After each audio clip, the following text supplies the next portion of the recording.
Okay, good afternoon and good evening, distinguished ladies and gentlemen. Welcome to Tekedia Mini-MBA. My name is Ndubuisi. I'm connecting today from the United States of America. Please just confirm that my voice is audible as we begin this process. Please confirm that you can hear me very well. Just for us to get started. Okay, beautiful, great. Okay, great. So let's get muted.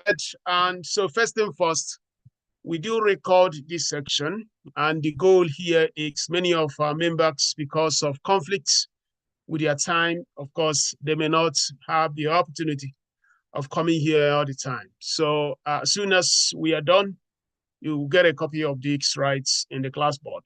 We're also hoping that the AI system make it possible that we can also deliver summary during the course of this section. So welcome here to Tekedia Mini-MBA. We're so excited for the opportunity to co-learn with you on the mechanics of market system. And we do believe vividly that over the next 12 weeks, that we can deepen whatever that we have come here to do. So thank you and welcome.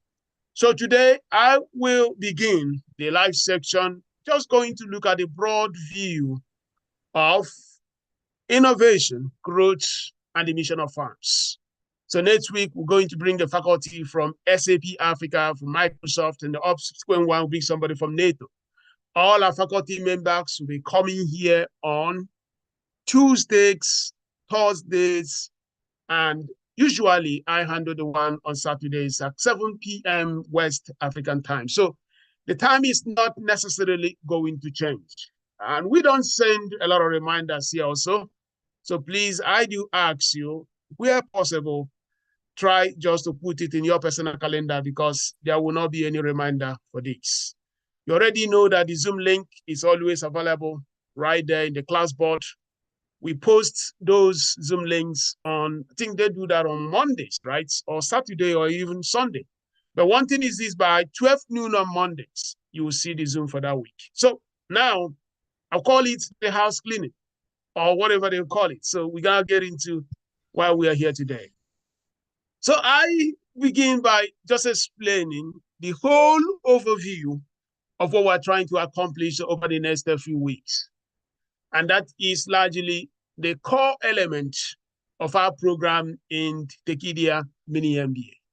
We say that our goal is to see how we can develop capabilities which are necessary to build category king companies. What are category king companies? Category king companies are essentially in every category within a sector, in a market.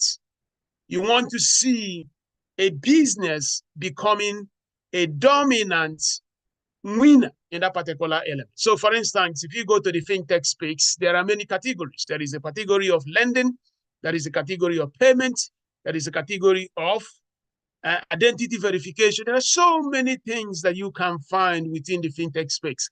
It's not just only payments, there is also saving. So in Nigeria, for example, the category king in, if you're looking at the POX business or agency banking within the fintech space, money punch. If you look at payments in terms of using APIs to collect payment online, you look at FloraWave. There is also for savings, you look at PiggyVest.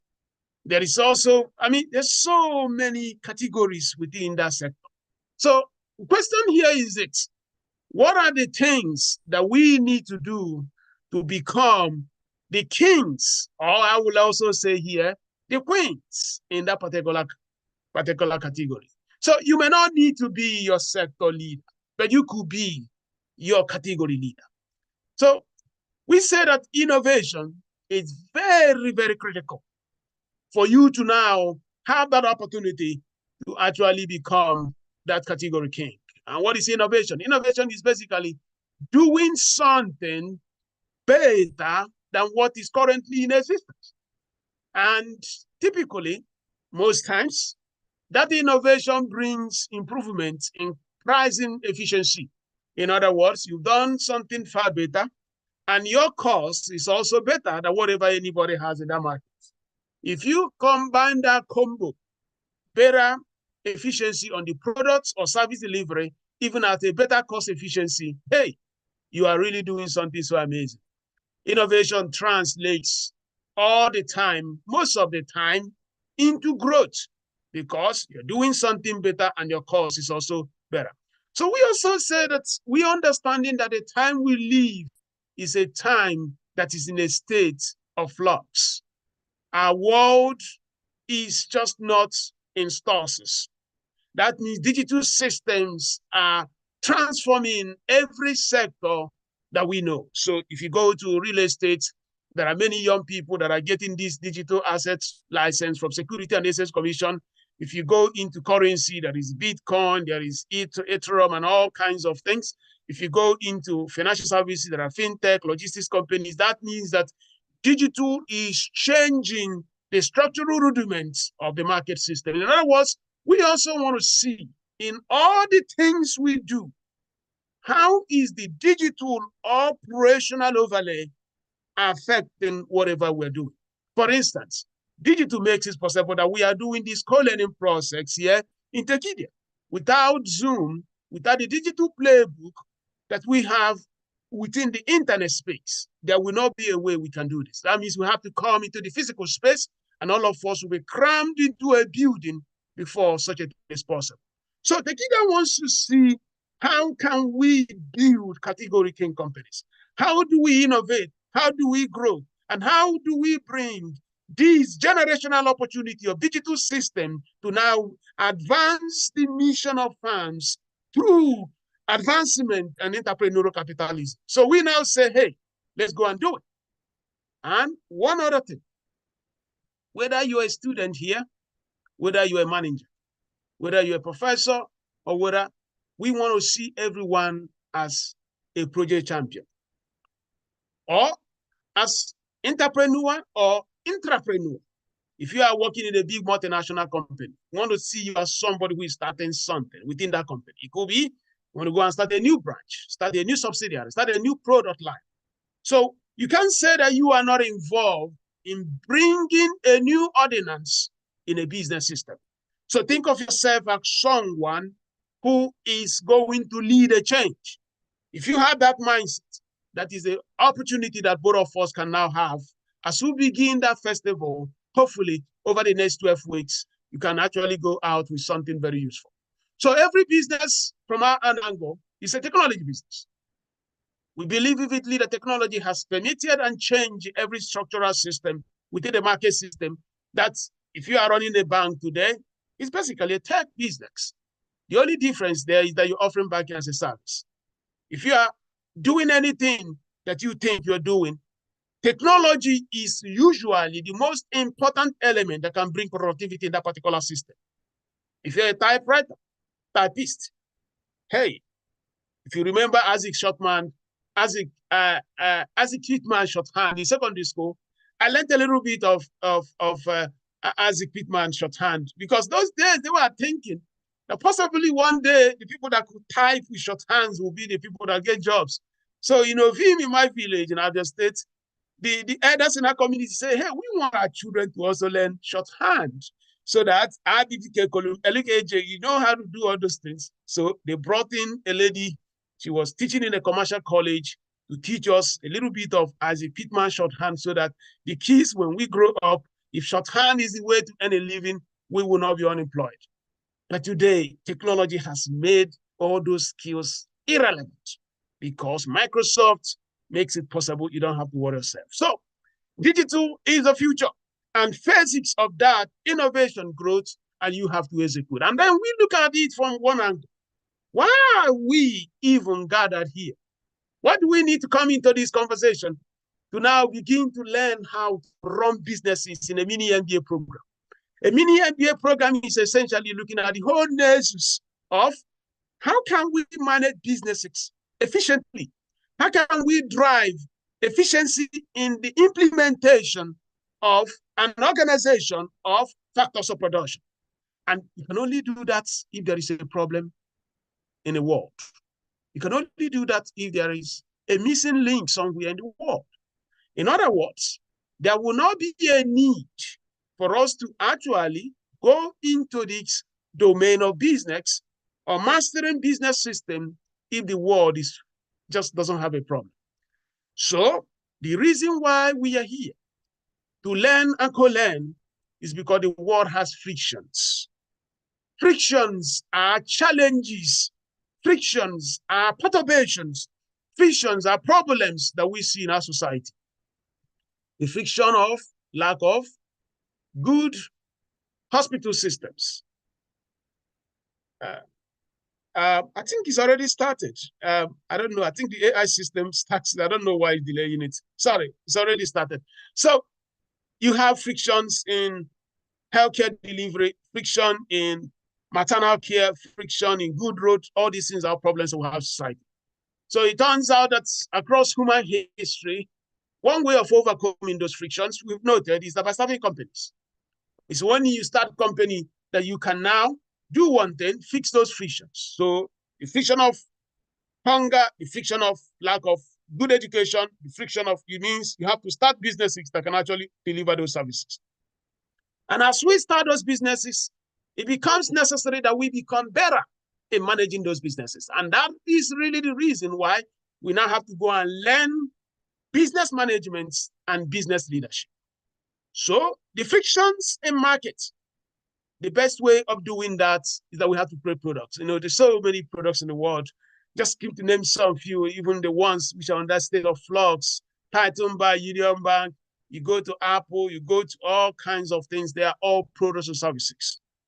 But there is only one thing, even the new ones which are coming. But this is where I want to get to. The problems in our society, people are figuring how many and different ways to solve them. Creating products and services to go and fix them. And new ones are also coming because it has been established that the only way to fix most of the frictions we have in our society is actually to start a business. Businesses are agents to fix frictions which are evident in our society.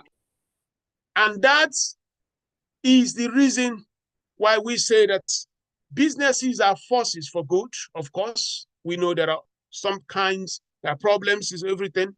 There are societies where businesses have not lived to their responsibility. But on average, a business is that element upon which it is possible that we can overcome the frictions that we have in our society. Let me bring it to a very, very lower level so that we can appreciate the purpose and the mission of firms. Because if we do not understand the reason why we have to have companies, if we do not understand why we need to have business, if we don't understand why we need to have companies, it's going to make it exceedingly very difficult for us to actually go through this process or this program over the next few weeks. So let's begin. What is the reason why we need to have companies? What is the reason why we have to have businesses? It turns out that the world we live is very, very imperfect in nature. The market system is exceedingly very, very imperfect. There is something that is just popping up here. I don't know. Do you know why? I don't know. You can hear me very well, right? Yes. Hello. Okay. Yeah, yes. I don't know what we can hear you. Okay. Yes, we're hearing you. Okay, please, you don't need to record. At the end of this, you're going to have this in your, because a lot of our members are just trying to record. There's no need to record. You're going to have this in the clerk's board. So let's just try to see so that we can get into question and answer as quickly as possible. Thank you so much. So markets are imperfect. And the reason why markets are imperfect is because of what we call information asymmetry problem. The information asymmetry problem happens when I know something as demand or as a customer than the supply or the producer does not know. The producer knows something that the customer does not know, because I may know that I am hungry. I'm living in the city of Lagos. Unfortunately, people who have food to sell may not inherently know that I'm hungry. And they cannot just be stopping people on the road asking, are you hungry? We have food to sell. The same thing, I may also, they have food, I can't discover them. So I give an example. Let's assume in this world, especially in Lagos, there is nothing like a business called restaurant. You know, I like to give this analogy because it's very self-evident and self-explanatory. If you say there is no restaurant business in Lagos because there is nothing like a business, and somebody is hungry, the options you have are going to be limited. Either you go hungry or you start knocking at doors looking for people who have food to serve. You knock on the first door, knock on the second door, knock on the third door. There is a propensity that you can knock on the first 10 doors, they don't have food to serve. But at the same time you're knocking on the doors looking for somebody who has food to sell, there is someone who has food. But that person doesn't know you're hungry. And you were unable to knock at that person's door. So we say that the information asymmetry problem has made it nearly impossible for demand and supply to come into an equilibrium point for the transaction to take place. And whenever that happens, it means that system has broken. There is no equilibrium point that could be achieved. So how do you solve that problem? It turns out that by establishing a business called restaurants is the only way to overcome that information asymmetry problem. When you now set up a company, let's say Mama Kemi says, I'm going to set up a business, and she goes to Yanopaja and just set up a restaurant business. Next time you are hungry, you don't have to be knocking at people's door. You know, there is a restaurant somewhere in Lagos where you can now go and visit because that restaurant is overcoming the friction and force which has existed as a result of information asymmetry between demand and supply. So you go to Mama Kemi, say, Mama Kemi, I want to eat the good stuff. Nkwobi, amala zobo, all this stuff, bring it up. And Mama Kemi now serves that food, gives you that food. At the end of the day, you pay her money. The money you pay Mama Kemi is a compensation for the friction she has overcome for you. Because as we know in elementary physics, that frictions are forces. The only way to overcome friction in elementary physics is by introducing a force. In markets and business, the only force to overcome the frictions in markets is products, is a service. And in this case, the force is that Mama Kemi has a restaurant and she is cooking good food. So the friction of hunger has met something bigger than that, which is a product. And when you now consume that product, you compensate her for overcoming that friction for you. And that's how Mama Kemi earns revenue, because revenue is a compensation that we pay to companies for the fact that the companies are helping us to overcome frictions that we have in our lives or we have in our companies. This is fundamental in every market system, in every sector. The same thing happens in banking. You've got 1 million naira with you there, you don't have anything to do with it. And you said, okay, I'm looking for somebody I can lend this 1 million naira, but I also want to make sure that my principal, that is that 1 million, is intact. And that person can pay me 10% annual interest rate. You look around you, I say, hi, this man, I can give you this 1 million, but I don't know whether a snake will swallow it. I don't know whether it will just vanish. I don't trust. At the same time, you're looking for somebody to lend that 1 million in full confidence that the money will come back. There is also somebody who needs 1 billion. You are there in Bauchi. This person is in nature. Both of you cannot come together because of information asymmetry problem, where he knows he needs 1 million. You know you need somebody that needs 1 million, but both of you cannot come together. We are assuming there was anything like banking.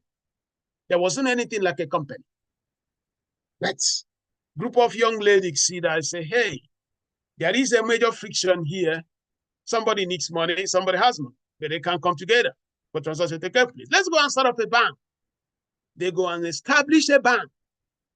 And that bank is a company. That bank has a mission. And that mission is to overcome the frictions these two people have. That means you take that your 1 million, you give it to the bank. The bank said, okay, I'll pay you that 10% interest rate. Your principal is here with me. Anytime you need it, you get it.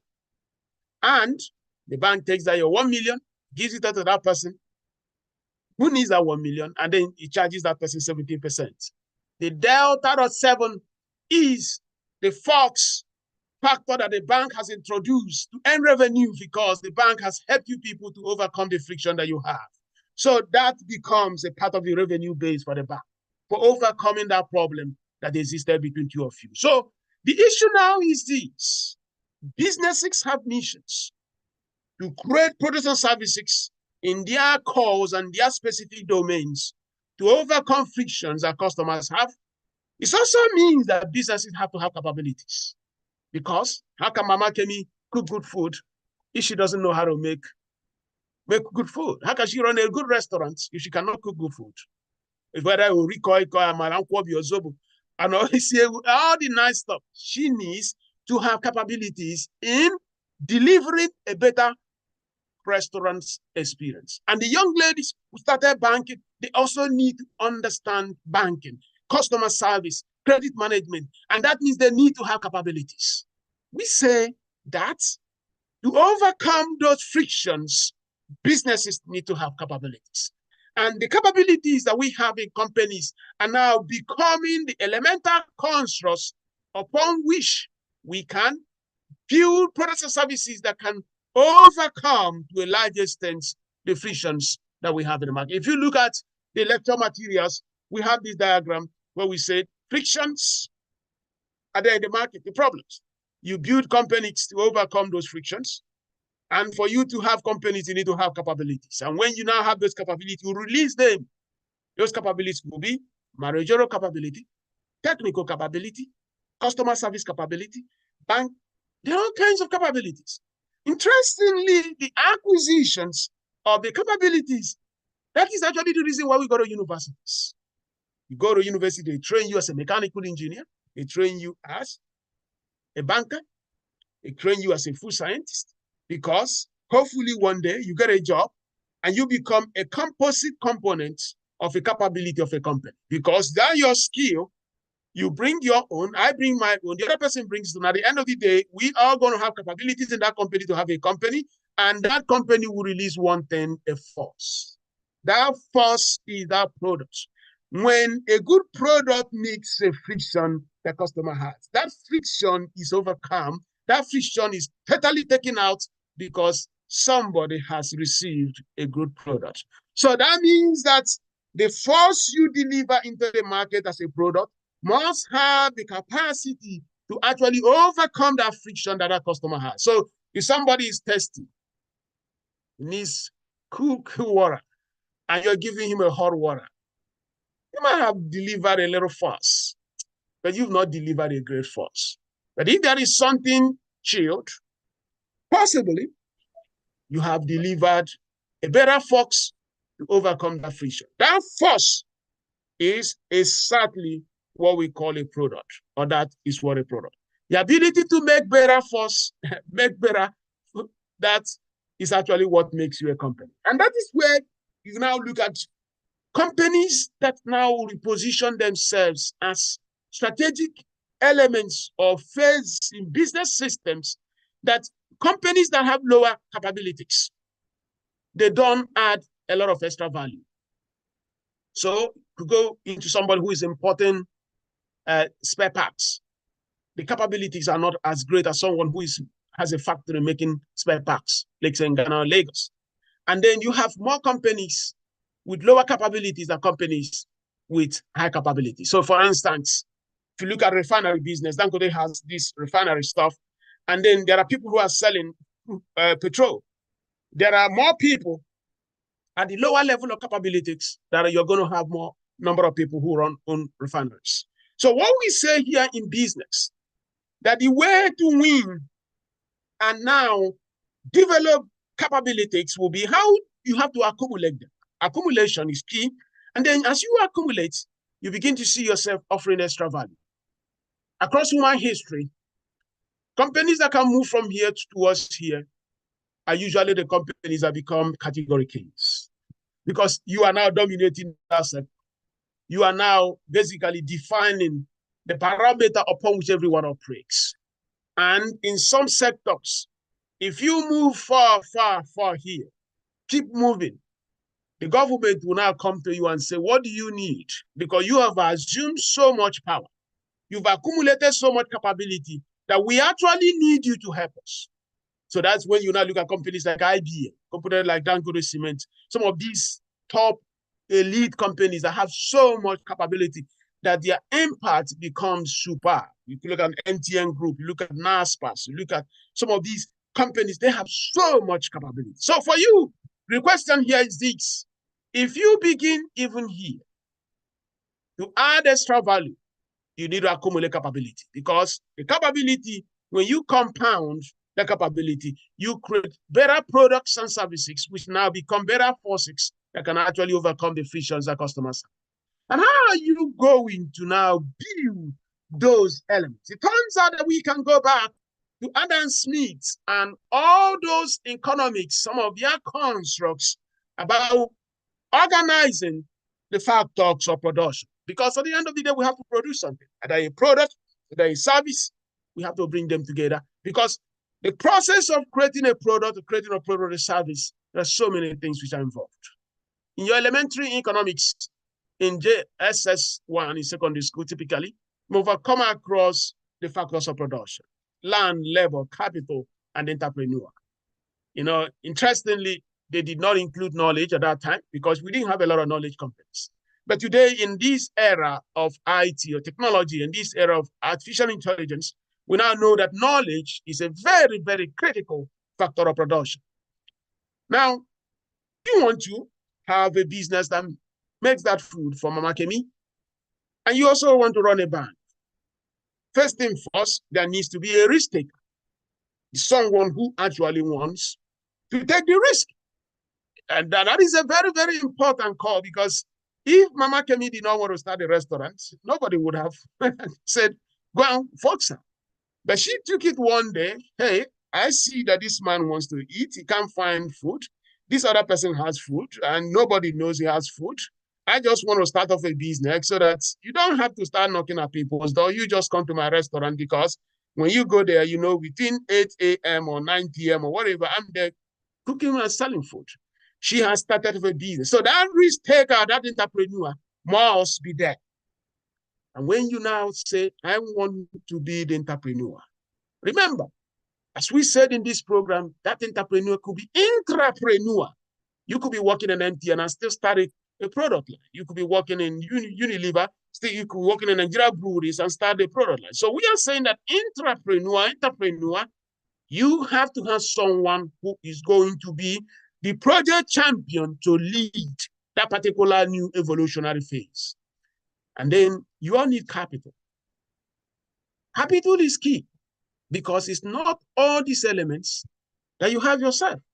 What is capital? Capital is basically a factor of production which enables you to buy the ones you don't have. You need labor, young people that can help you to execute the business model. We're going to come to business model as we go into this program. And she went to university. She's a very good accountant. This other one is a very good communicator. You need her in PRO, and you can't do all those things yourself. So what do? You need capital to compensate them for bringing them into that system. And there are other things also capital helps you. But the point is this: you need a capital to get the factors of production you don't have access to. And one of those factors of production is labor, the executors of business models. Everything ends here. It's very key, because in a society where you don't have young people to help you to execute whatever you have in a business, you don't have the capability actually going to create those products. And that is a problem why in some parts of the world, there are companies that which cannot be established, because the labor force may not have the capacity to support and build the process of services which have been conceived because of the way they have been trained. So, but the key one I want to emphasize here is knowledge. Without knowledge in the 21st century, nothing really happens. If you look at what these fintech companies do, sometimes you say, wow, it's really ridiculous. Easy. But the part is this: the first time they conceive that idea, you may really have to think, because they have come up with something new, and they now presented that new something into the market. You just said that Paystack is mundane, Flutterwave is not. what MoneyPoint is doing. MoneyPoint processes $14 billion a month in Nigeria. But that thing came out of knowledge. Nobody had it before until they brought it into the market system. And knowledge has always been what wins empires. From the time of Moses in the Bible to the time of Aristotle, Socrates.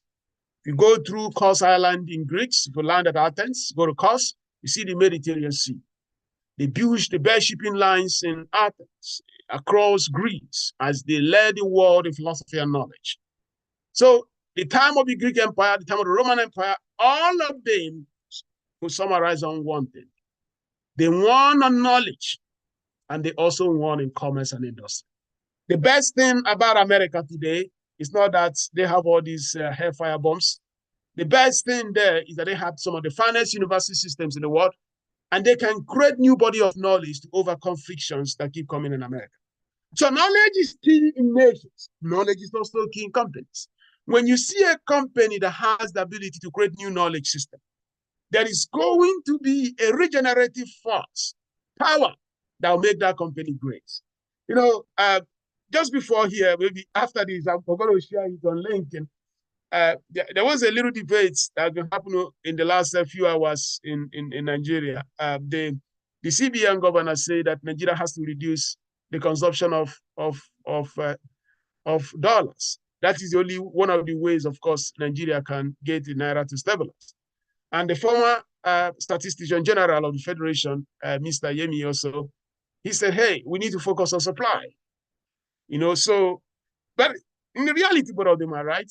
Yeah, but there's something that was missing. What was missing was, in the past, if you go to the Central Bank of Nigeria website, you see what they call working papers. And when you read the working papers, you could see how the Central Bank was thinking. Those working papers were very, very important, especially for people in the financial services and as well as all the economists and just someone who really wants to see where the Central Bank is looking into. But do you know that the last time Central Bank of Nigeria published a working paper was in 2015.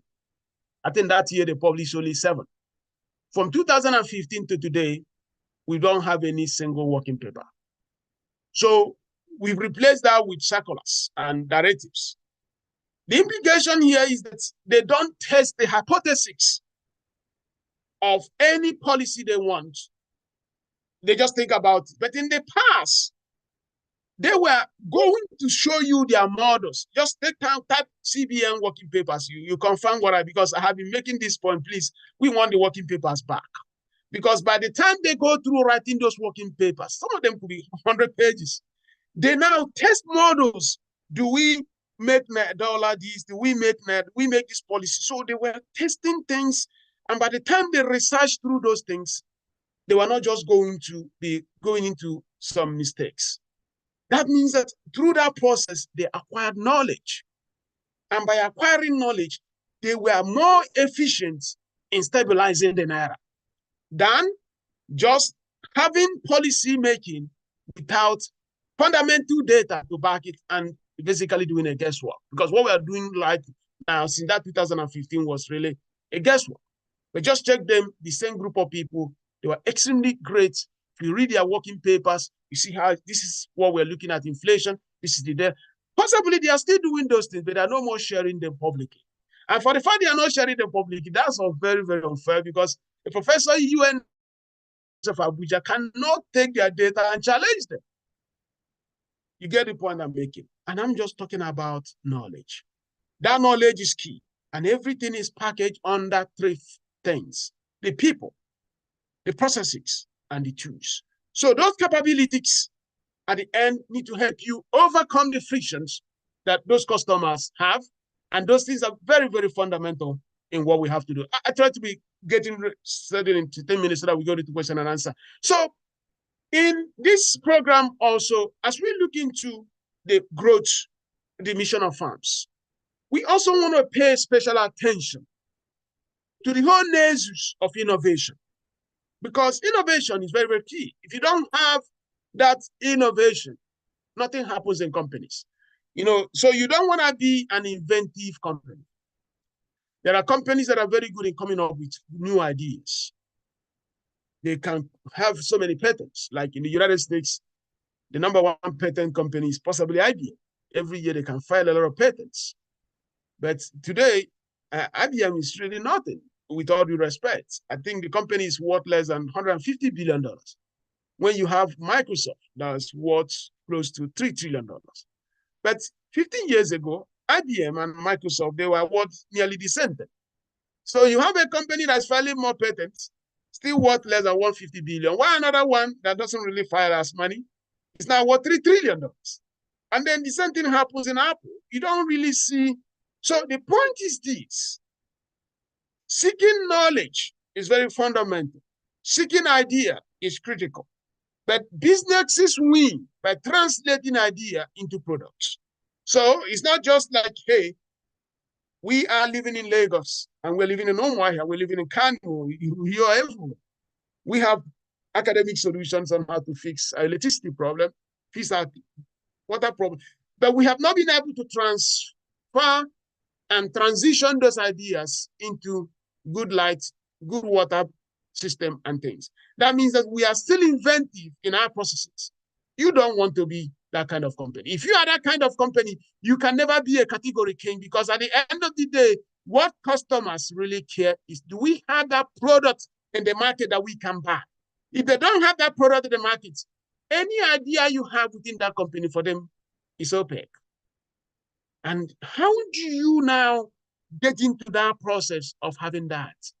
I take you back to one of the greatest moments in the debates of the fundamental consonant of the universe. When Pythagoras made this a very powerful statement where he noted that the world is numbers.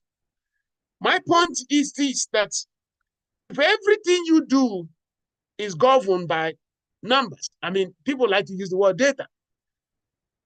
That data will teach you or take you to the place where the opportunities are. It's very, very key, because if you do not have data to drive your policy or your decision making in your company, you are doing a guesswork. And most times you could be right in some, but most times you're going to be wrong. So the point is this: how are you creating your products? Is anything driving the strategy you have in that company? We're going to be looking into strategy in subsequent lectures. You just come to work and you just tell your staff, hey, let's go to northern Nigeria and let's go and build a pig business. When you know that many people there, they won't eat that because of their faith. Now, but you need to have data that tells you that there is a market there. And then also, what are the customer asking for? How do you know that? How do you get that data? The point is, as Pythagoras said, that the world is numbers. If you have good numbers on your customers, good numbers on your supply chain, good numbers in everything you do, you have a better chance of becoming a better business. You have a better chance of becoming a category king. And that is also a component within that mission of fun.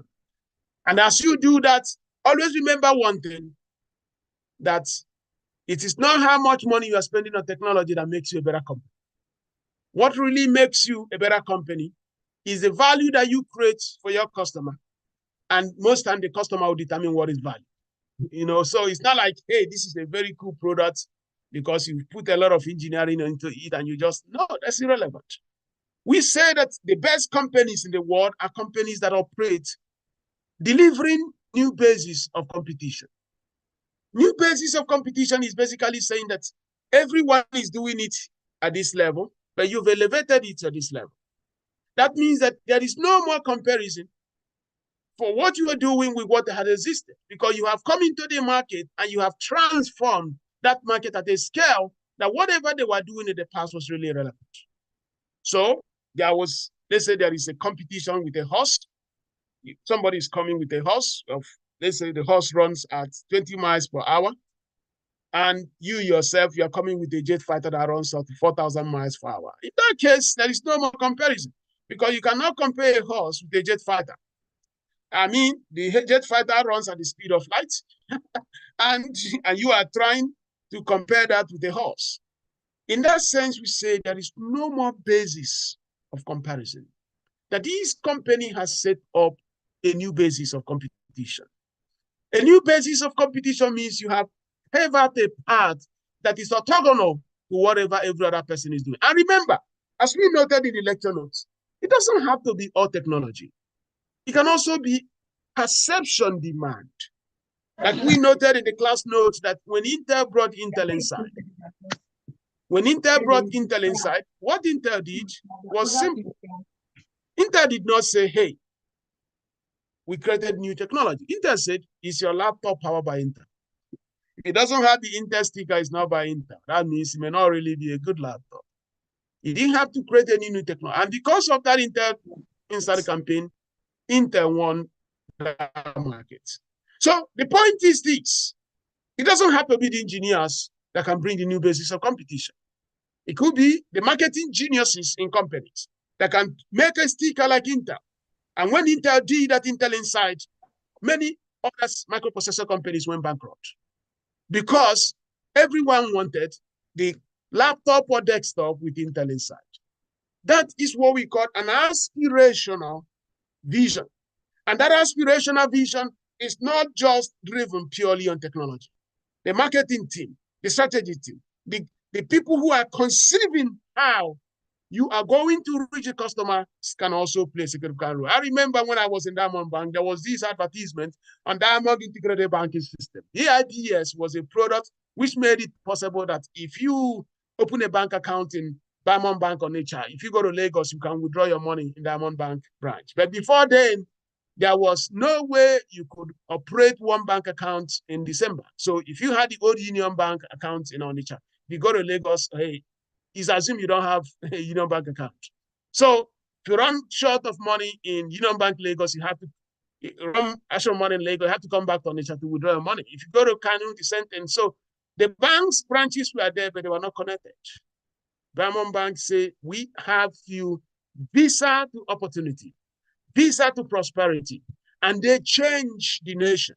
They reduce armed robbery because when you now stop luxury basics, the traders will say, what I have here is a check leaf. I don't have cash because from Onitsha to Lagos, when I get to Lagos, I go to the bank, I withdraw money, I do my business, I come back, I don't have to carry cash. Armed robbery stopped to a large extent. So that is a new basis of competition. And there are so many dimensions to that. I'm not going to go through this, gentlemen. Just take time, read the lecture notes, and I think you can get more insight. But by next week, SAP leader will come here to explain that innovation process. We're going to look at the ideation phase and so many things. I've already noted the power of that innovation, and it doesn't have to be all technology powered. Like the Intel one was marketing innovation.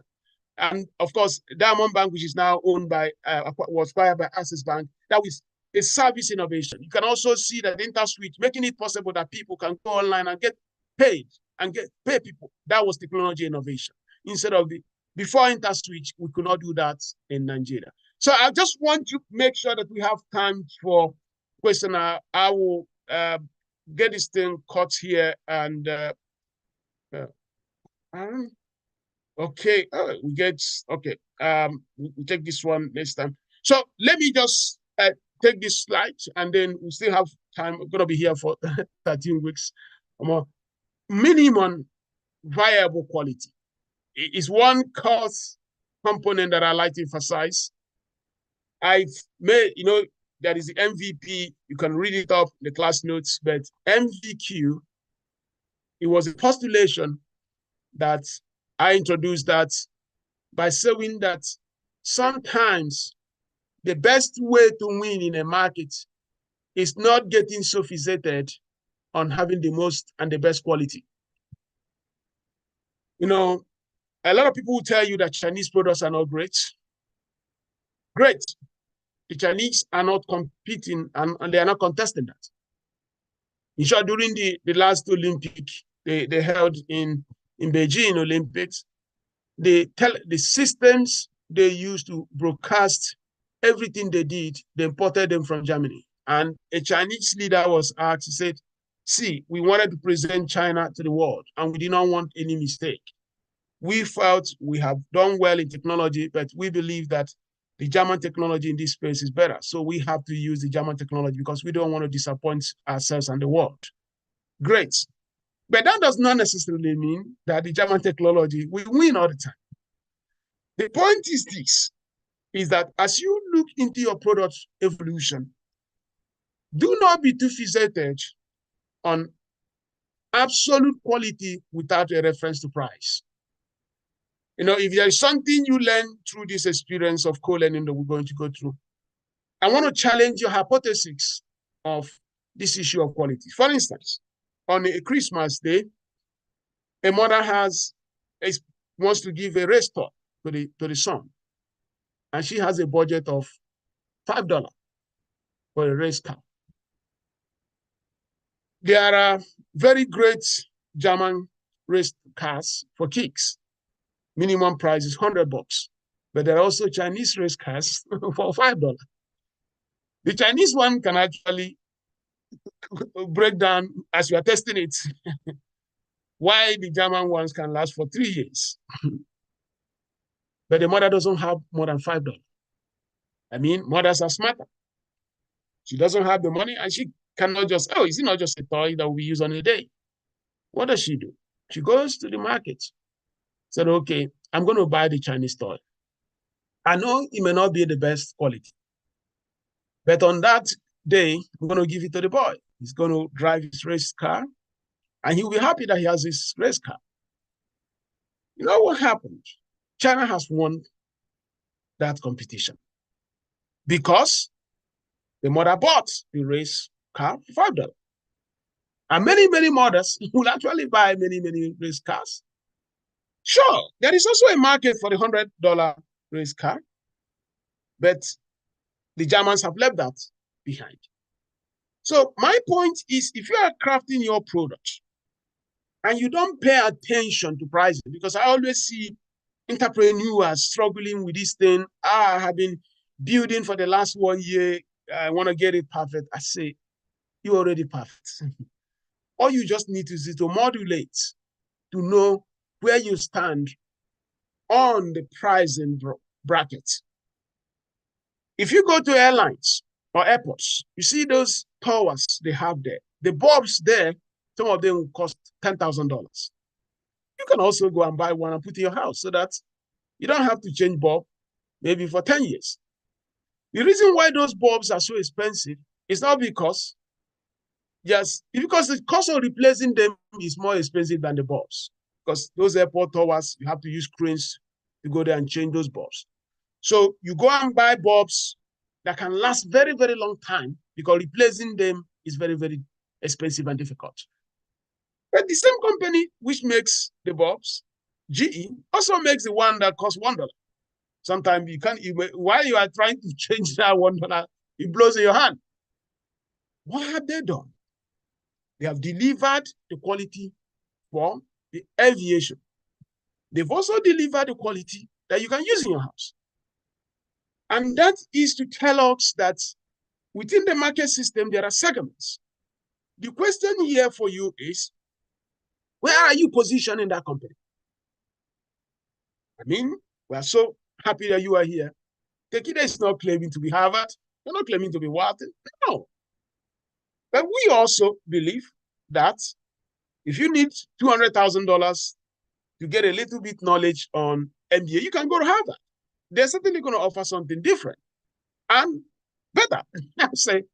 But not everyone can have $200,000 and spend 2 years to get some little understanding of business system.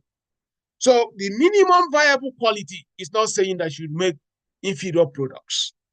The minimum viable quality, MVQ, is a postulation that any quality discussion in product pricing and business without the consideration on pricing doesn't make any sense. So we're going to go deeper into this when we go into pricing.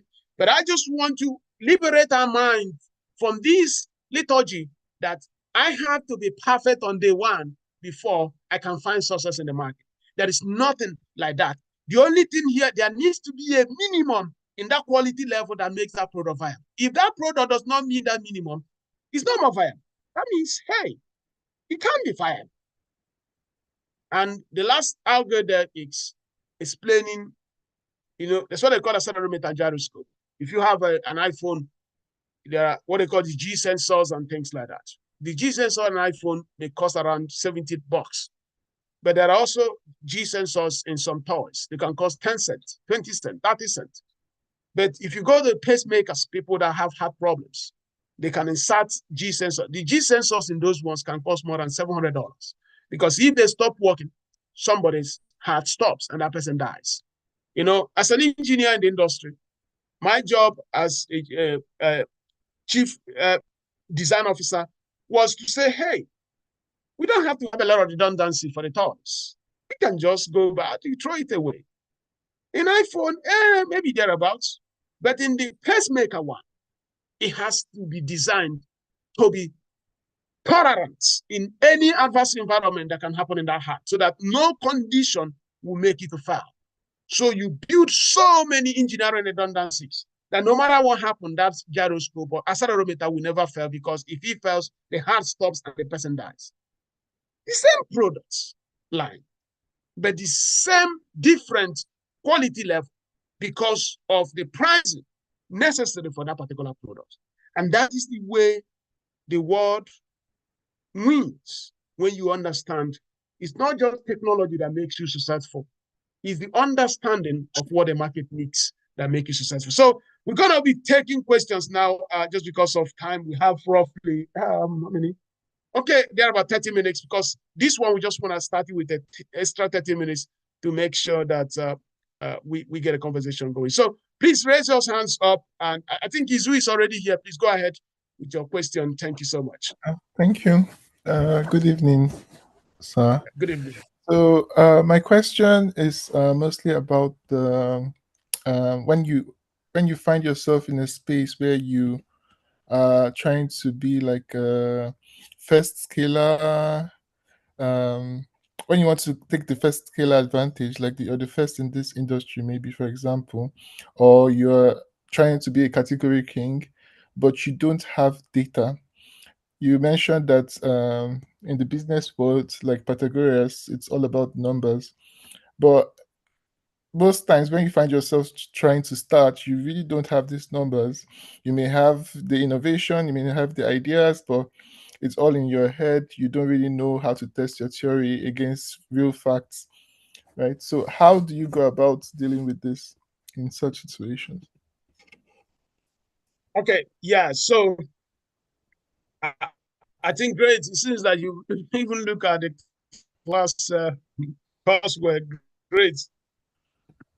That is what we call the normal thing people do is what they call the first mover advantage. The first mover advantage has this construct that the first to market is always the guy who wins. Of course, if you are the first company like InterSwitch, which introduced API for payments online, or the first like Jumia, which became one of the pioneers in e-commerce with Konga, you have a chance to get ahead. So the first mover in that particular sector, that particular category specifically, you have an advantage because the best customers, you get them, all the nice stuff you get. But in this program, we say that it's not necessarily first mover that is really key. It's first to scale. It's first to scale because you could be the first mover, and if you don't figure out how to scale, you will struggle. I'm telling you, if I tell you how many people have tried to clone Tekedia Mini-MBA from Lagos, I'm telling you, when we started this year, more than 13 companies, they were offering their mini, but I mean, nearly all of them are out. Because it's not a question of first mover. You could be the first mover. You start something new. But how do you scale and have a moat? So that is where that data comes in. Let's look at it this way. The first company that gave the world something that looks like iPod was Sony Walkman. Sony Walkman. Apple looked at Sony and copied Walkman and gave us an iPod. Walkman went bankrupt. Then they look at BlackBerry They gave us iPhone. BlackBerry went bankrupt. Now, they took time, studied over time. A company called Pebble, the first company that gave us a smartwatch. Apple launched the Apple Watch. You know what? Pebble went bankrupt. The first movers, all of them are bankrupt. When Apple comes in, Apple takes you out. Get what I'm saying, Mr. Zu?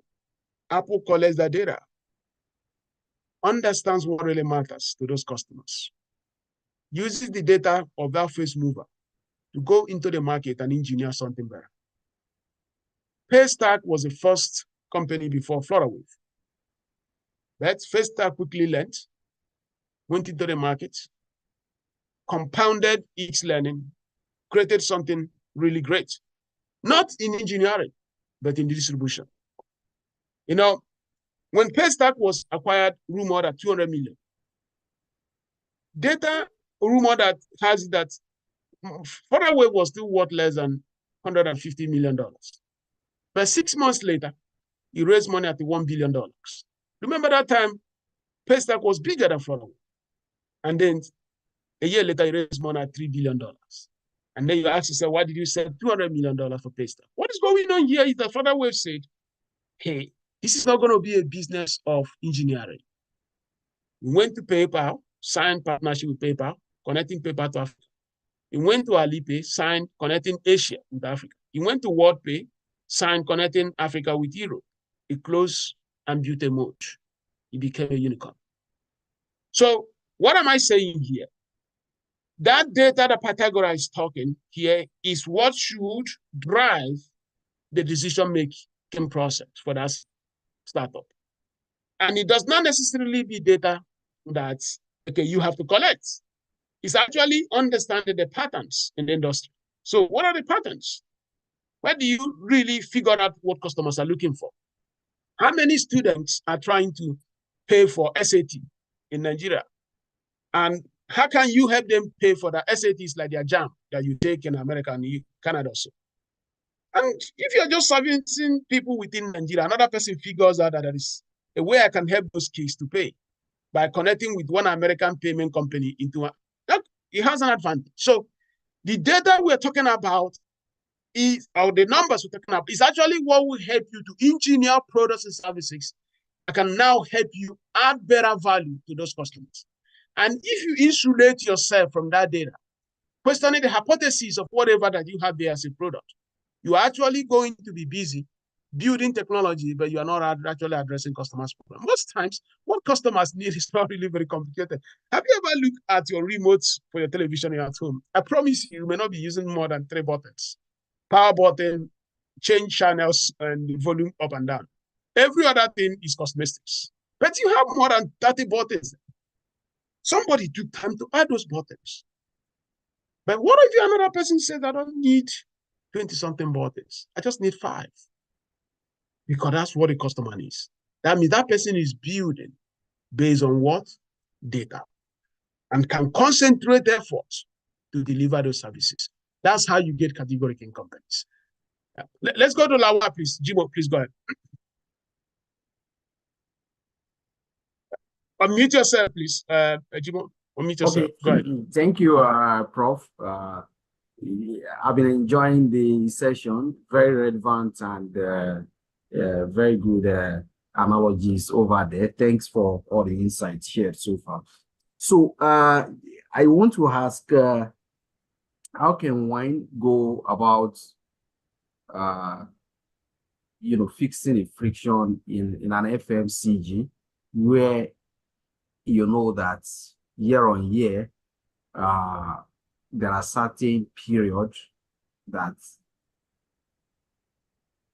this FMCG company, I don't want to mention a name here, is always kind of trying to meet customer demand, but not always meeting that customer demand when that period comes. No, I think you're looping. I don't know what's going on. You keep repeating yourself. Okay. Yeah. Oh, could it be my network? Yeah. Okay. Yeah. So I don't know whether it's from Zoom. So what are you saying? The last we had was Okay, go ahead. Okay, so to fix a friction, I know it's a friction, like you explained friction, you know. So how do we take care of that to make sure that, yes, meeting the customer demand at that period, you have enough products to give to meet customer demand when that period comes? Yes. I know Yeah. it entails a lot, especially in FMCG and multinationals, to say. I don't want to mention a name, but No. I think I get your point. it's So actually your a very question big here one. is that the customer preferences change so rapidly, and Yes, they keep just changing. It's a moving target. How are you going to have the capacity to actually meet yes, to meet their the demand? demand. Yes. Interestingly, let me tell you, that is really what business is all about, because your customers are moving targets. If you look at Nigeria today, maybe 30 years ago, let me say 50 years ago, maybe 40 years ago, women wore afro, their natural hair. Then after a time, they started, they wore afro, their natural hair. They grew the hair very, very long, and the hair will just, they take it up. Now, after a time, women now started palming the hair, and now we move from the palming the hair into using wig. Now, you now have Vietnam wig and Brazilian wig and things. What is going on is the fashion is changing. Just the thing there is, anybody who has an answer to stay ahead of that is the person that wins. But we can look at what some very successful companies have done. There's this company called Zara. I think it's from Spain or something like that. It's either a Spanish company, and they found that it's one of the richest people in the world. One of the reasons why Zara is regarded as one of the top fashion outlets in the world is because what will take other companies 3 months to pick a pattern and quickly turn it into showrooms in New York, in Barcelona, in London, and possibly Lagos, could take them three weeks. And they said that the CEO, when he's in a car, he sees somebody that dressed fine, a young lady. She says, "Oh, driver, stop." He would take a picture and then use his iPad and say, remove this part, add this part. He will send it to the production designer. They will produce, change it within 3 weeks. That particular dress is somewhere in a showroom in London. So simply to answer you is agility. Agility is ability to have an antenna to process data, collect the data, process it, and quickly make a decision on it. Interestingly, it's not that money companies that don't react or they have that data. The question is that what is the gestation period between when they have picked up that data and that antenna signal, they'll receive it to the time they take action. Some may have to go through so many levels of approval before a new product will be commissioned. And at the end of the day, before you even bring that product to the market, that trend has already gone. The FMCG, the agility, unfortunately, that's where the startups cannot come in, because if the startups can come easily there, they could have actually made an impact. The problem here is that these are not businesses where you need $200,000. You need millions of dollars to build factories and manufacturing systems. So you can't see a young company that will come into there. So at the end of the day, it's still going to be the incumbents that will continue to play there. But the fact and what has to happen is need a team that can scan the environment, pick the pattern, pick that data as quickly as possible, and have a leadership team that can process that data and make a decision quickly whether to pursue it or not. There is just no other way you can do that. If you look at Omo has been discontinued. Look at Lux. Lux has been discontinued. There used to be a time before Area when Omo was the defining factor. What killed Omo was simple. When Area came, Area gave Area in sachets, whereas Omo was in a very big box. There was even then a company, another detergent called Elephant in Nigeria. Now, when you look at that, In a time when people were getting poorer, purchasing power was dropping, why would somebody buy a box of Omo he could use for 2 weeks? And by buying that box of Omo, that person has not efficiently utilized his income or her income. So you have Omo pack in the house, but you don't have Gary for the chicks or Indomie noodles. So mothers were smarter. They said, oh, I don't need to go and tie my 2-day earning in the market in Omo when I can actually get area that will solve that problem right now, freeing the extra income so that I can use it to take care of what I need to take care of today and tomorrow. So by packaging it in the way, they created a new basis of competition which Omo could not survive. So it's key to understand that following patterns, it's not all just on the product itself, but even the way you package it, the way you communicate it. It's something that look at Indomie noodles. When Dangote noodles came into the market, they did so many things. And by the time they finished within 3 months, everything that Dangote noodles did, Dangote could not break through. They changed their distribution system, they changed their packaging, they provided more options for mothers that if you don't want to buy the big noodles, you have the smaller one. And at the end of the day, people say, everything we brought in, Indomie noodles was quickly adopting it. And before we could concentrate on that new innovation, Indomie has just within a week came up with an answer. Dangote did what? Dangote sold that Indomie noodles. That Dangote noodles, Indomie noodles. I know that a lot of people here will not be happy to hear that. But Dangote has lost a lot of battle. He just said, man, that there's just no way wasting time fighting this battle because these guys, they are too fast. He brought so many new things and this guy just neutralized it. So that is exactly what they're asking for. It has to be with the company culture. But if Indomie Noodle has said, oh, forget about them, who cares what they are doing, that we are far ahead.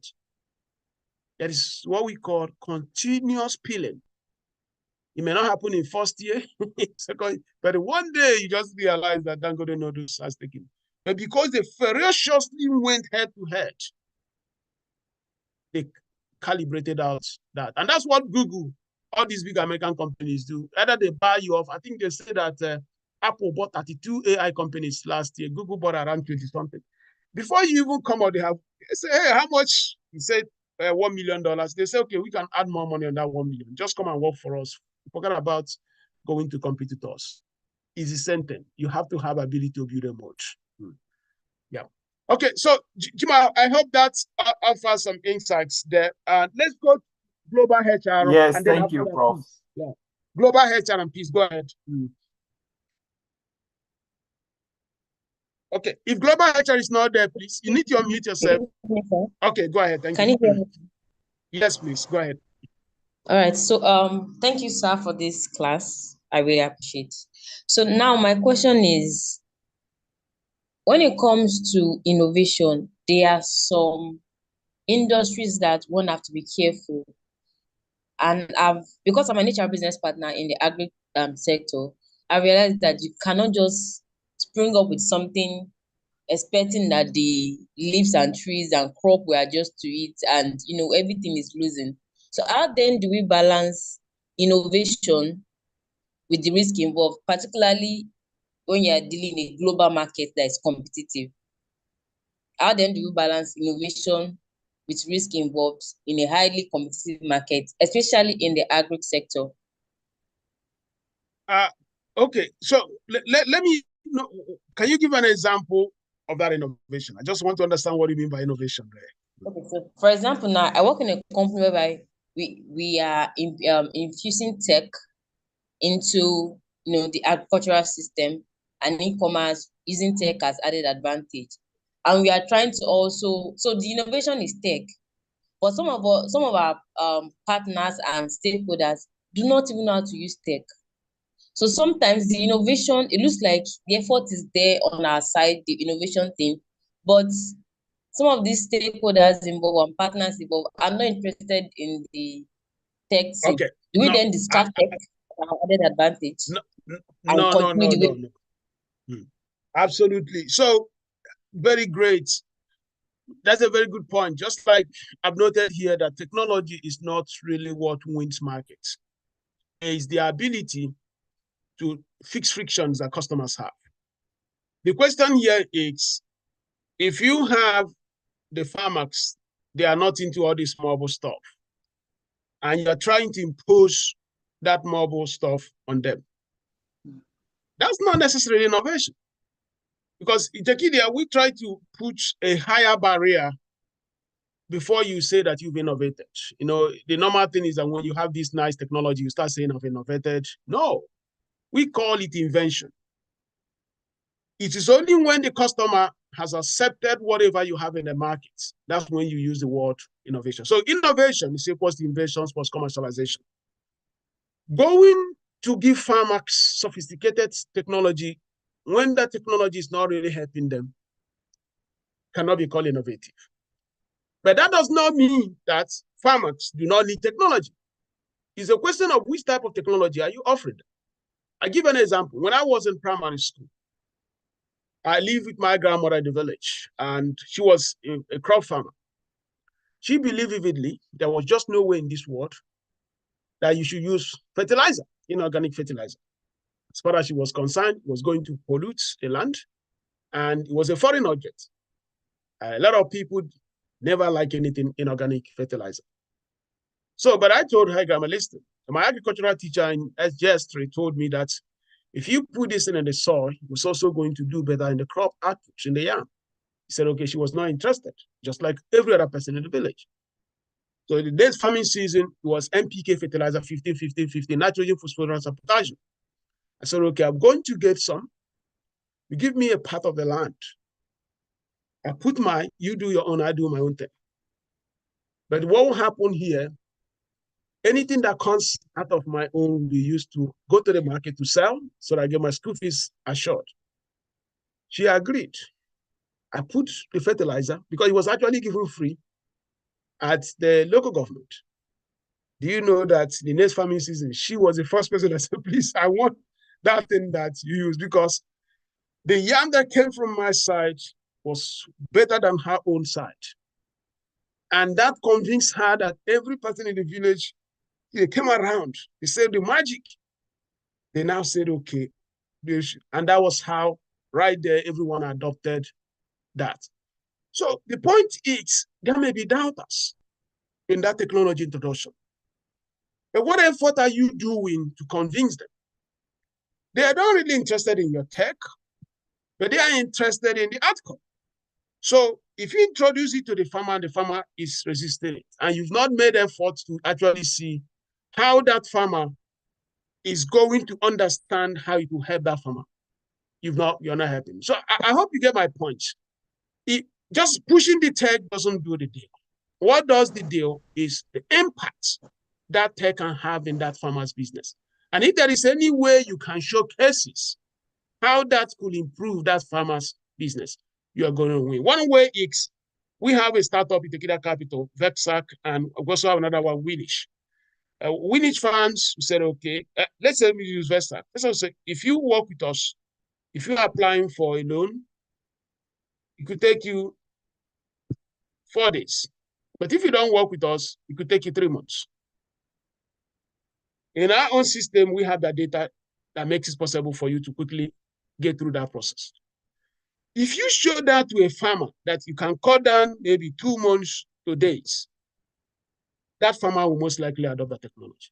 But if you just tell the farmer, adopt my technology without demonstrating the value that technology will bring, most times that's not their problem, because they already have a lot of problems in the farm and they don't want more. So I would just suggest, look at your process.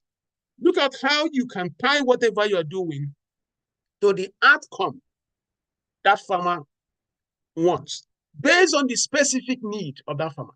Some farmers, their problem is how they can get 1 million naira loan. Some of them, their problem is that how can they prepare their farm to qualify for government grants or free seed. You need to know the objective, why that farmer is there. So if you know the objective, how can you help them solve that problem? And if you do that, they are very, very smart people, and they will actually play along with you. So let's go to peace, please. Go ahead. We just have 12 more minutes, and we are off here. Thank you so much. Please go ahead. Okay, good evening. Okay. Good evening, sir. Good evening, everyone. Yeah, so my question, based on all the things we've learned, is I find it easy to relate this study in terms of the tools and the friction to industries or sectors that have products, for example, manufacturing and the likes. But I can't relate it to companies like maybe in sectors like investment banking, advisory, or public policy. In those sectors, what would be the product? What would be the product, and how can we try to solve problems? How can we acquire the knowledge and all of that reduces friction in these sectors? So that's my question, sir.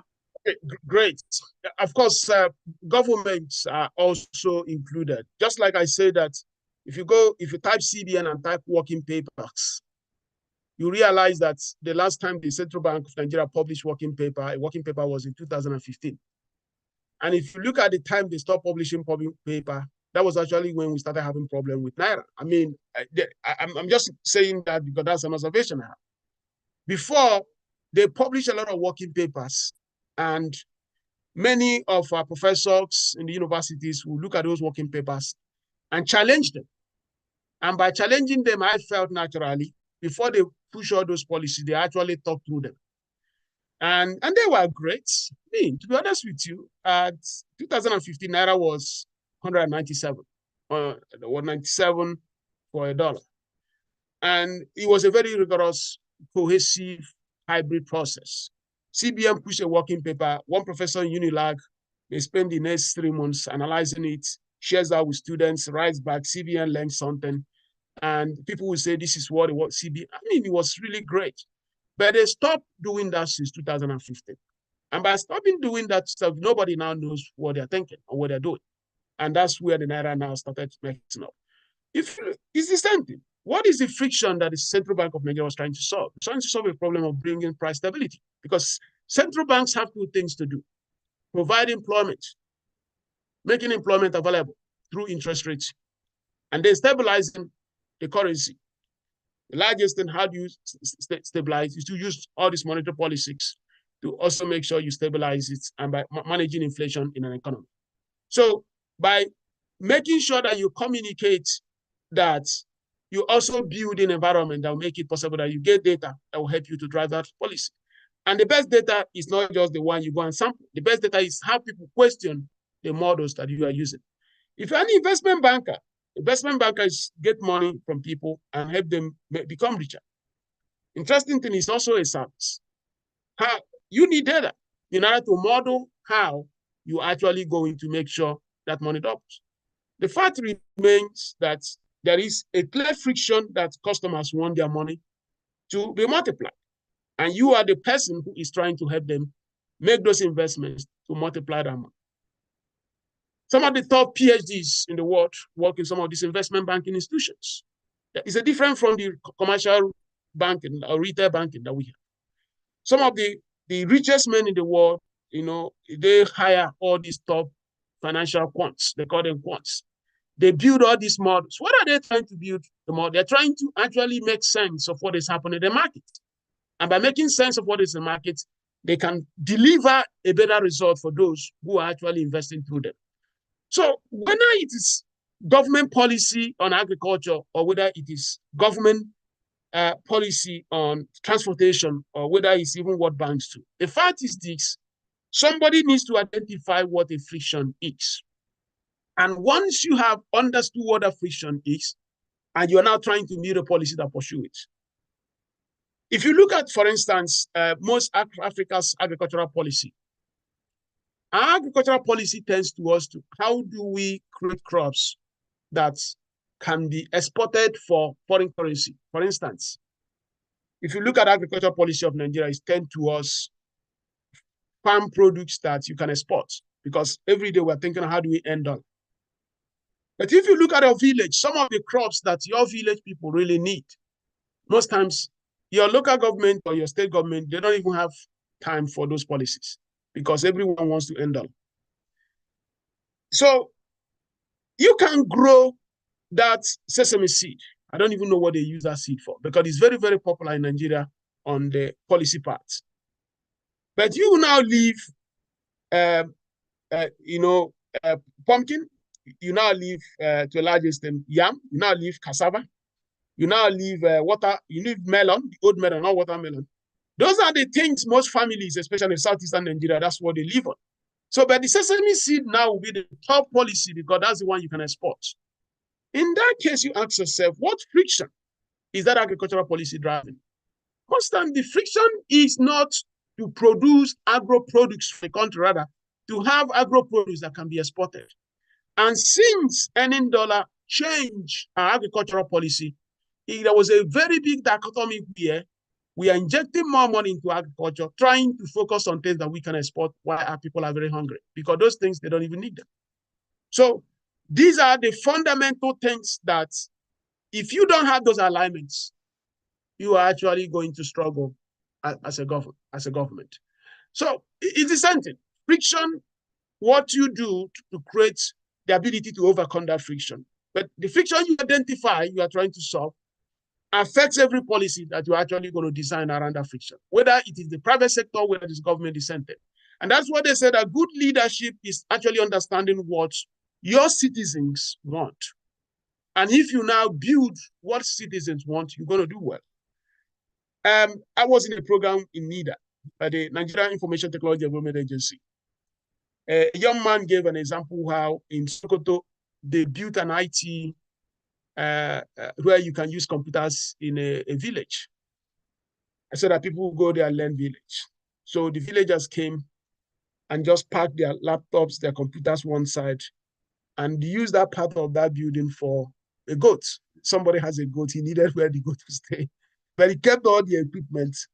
So he was given a case study of how, okay, we have to provide IT, but you've not really consulted with the community whether that was really what they wanted. And because there was no consultation, everything was done in Abuja. You just send the money, they build whatever they have to build. And at the end of the day, the villagers, what they really needed was they needed places for their animals. Possibly they needed more veterinary support for their agricultural farm. They needed more access to farm.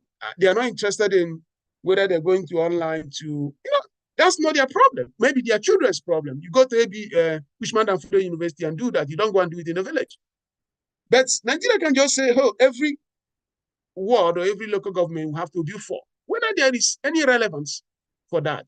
So that is what I'm trying to point out, that even in companies, if we do not allow data to drive our decision making, and we're just using our emotions to create products and services in the market, that most times we end up engineering and introducing products that are totally offline to what those customers want. And if that is the case, you could be very, very busy, but at the end of the day, you will not be very successful in that particular call. So I think we'll take one more question here, and just because of time, we don't like to stay a minute after. So, go ahead, please, go ahead. Good evening, Prof. That will be the last one. Good Go evening, ahead. Yeah, thank you. All right. Sorry, presently in Nigeria, the government just came out with a policy to ban sachet alcohol product in smaller pack sizes, sachet and anything less than 20 cl. And I know the companies in the industry, they actually want to solve the friction, knowing the fact that majority of Nigerians are poor. That's why they try to come up with products in their smaller pack sizes. With this policy of the government now, it means that and the excuse given by the government in banning this product is the fact that it's affordable. And I listened to you when you are citing the example of Omo and elephant. When elephants decide to stay on the bigger size and Omo come to the market with smaller pack sizes. And the effect on this, now the effect of the government on this. It was area that came with smaller size anyway, but go ahead. It was area. Yes, yeah, okay, it's area. So, what do you think the people in this industry can do? Not really. But I don't think that the government is banning sachets. What government is banning is sachets in alcohol. And there is a reason for that, really. You know, one of the greatest attributes of taxation is tax can help to shape consumption. So government doesn't want people to smoke because it's going to cost government more money if young people are dying and people are getting sicker. Emergency hall in hospitals will be all filled up. So preventing smoking saves government money over long term. And then alcohol, if people have access to it, maybe some people can be drunk as early as 5 a.m. So the fact that you have to sell it in a bottle, not many people can afford it. It's also a way of controlling it. So you tax alcohol, you tax cigarettes, so that you tax them out of the reach of people that can abuse them. Then what these guys are doing is that instead of saying that origin or that snap, you need about, let's say, 2,000 naira, I don't know what they sell it, you cannot make it available in 50 naira. They're by saying basically that at any point in time, these guys can afford this thing. And the government doesn't want them to afford it. If they want to buy it, let them go and buy the 1 or 2,000. And they know they won't have that money to go and buy 2,000. That means they'll forgo drinking that snap. And for government, that is good because at least they'll go to work without getting drunk first. So if you look at it from the angle of government, it's a great policy. I mean, forget about the controlling what people eat or not. But you look at it as a composite of a national strategy that people can abuse alcohol, and making it accessible will reduce the impact of taxation, which is done to make it inaccessible because cigarettes and alcohol are overtaxed to make them affordable. But by reducing the packaging, you reverse all the efforts government is doing, and that's why government will say you can't do that. I'm not aware they are banning people from cowbell from selling sachets of milk. No way, there's no way they will do that. They are not banning people from selling sachets of detergents. No, it's rather alcohol, to my understanding, that that government in Nigeria is banning. And personally, I think it's a very good call so that people don't just perpetually have 50 naira, you can have alcohol. I mean, they won't even try any other thing in life than to take themselves. So please, I just want to confirm, the government is not banning selling milk sachets or selling. I want to be sure. Please unmute yourself. I just want to be sure that it's only alcohol content. It's only alcohol. Yes. Yes. So That's correct. Yeah, what I said here is the reason behind that. You try to make some products inaccessible to the citizen through taxation, but by repackaging it in sachets, you are calibrating out the impact of that taxation. And what the government did is what every sensible government does. In America, they don't even allow you sometimes to there is a size you must before they do that. So, gentlemen and ladies, sorry, we don't like to add a minute here because we know people have other things to do. Thank you so much for joining us on Tuesday. We have to have a faculty here on Thursday, and then we meet again on Saturday. Good evening and good afternoon, depending on where you are. Thank you so much. Sir. Thank you so much. Thank you so much. Thank you. Thank you very much, sir. See you on Tuesday. Very much. God bless you. Thank you, sir. Thank Bye, you. guys. Thank you. God This bless you. session Good is night. Thank you all. Yes, Bye. sir. Thank you. Thank you, Prof. Good Thank night, you, everyone. Professor Ekekwe. Thank you, sir. Thank you, Prof. Thank you, Prof. What a good time to do this lecture. Thank you, Prof. Thank you, sir. Thank you, everyone. God bless you. Good night. Thank you, sir. Yes. God bless you. God bless you. You made Thank mention you. of Thank you, Prof. materials. Will it be sent in our profile? Thank you, Prof. God bless you, sir. Thank you. Thank you very much, and good luck. Thank you so much, sir.